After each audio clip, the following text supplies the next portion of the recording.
नमस्कार. साहेब ते आपलं लाईट बिल भरून टाका ना. अहो साहेब, मार्चपासून थकबाकी ते लॉकडाऊनपासून तुम्ही बिलच भरलं नाही हो सर. अरे दादा, इथं लॉकडाऊन सुरू झाल्यापासून 1 रुपयाची आवक नाही आहे. अहो जाधव साहेब, 6-7 महिन्याचं बिल थकीत आहे, भरून टाका की. आत्ताच तर सुरू होते सगळं. पैसे आल्यावर भरल. पैसे नाही माझ्याकडं.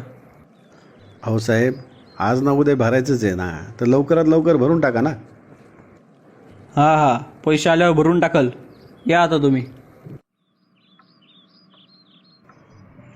पप्पा, माझं ऑनलाईन लेक्चर सुरू होणार आहे आणि मोबाईलचा नेट पॅक संपलाय. लवकर रिचार्ज करा बरं. हो बाळा, लगेच रिचार्ज करतो. अगं ऐकलंस का? का हो, काय झालं?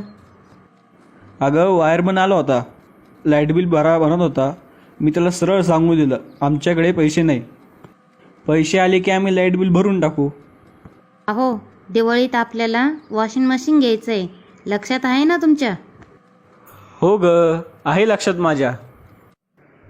मोबाईल रिचार्ज करण्यासाठी पैसे आहेत, पण मोबाईल चार्ज करण्यासाठी जी वीज वापरता त्या विजेचे बिल भरायला पैसे नाही आहेत.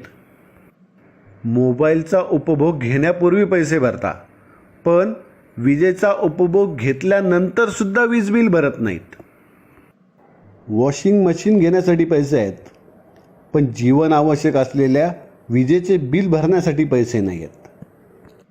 ज्या विजेमुळे आपण लॉकडाऊनच्या काळात गरमीमध्ये फॅनची थंड हवा घेत होतो, तो वीज पुरवठा सुरळीत चालण्यासाठी माझ्या कर्मचारी बांधवाने ऊन, वारा, पाऊस व कोरोनाची पर्वा न करता त्याचे कर्तव्य पार पाडले. तर आपण वीज बिल भरून आपले कर्तव्य पार पाडूया.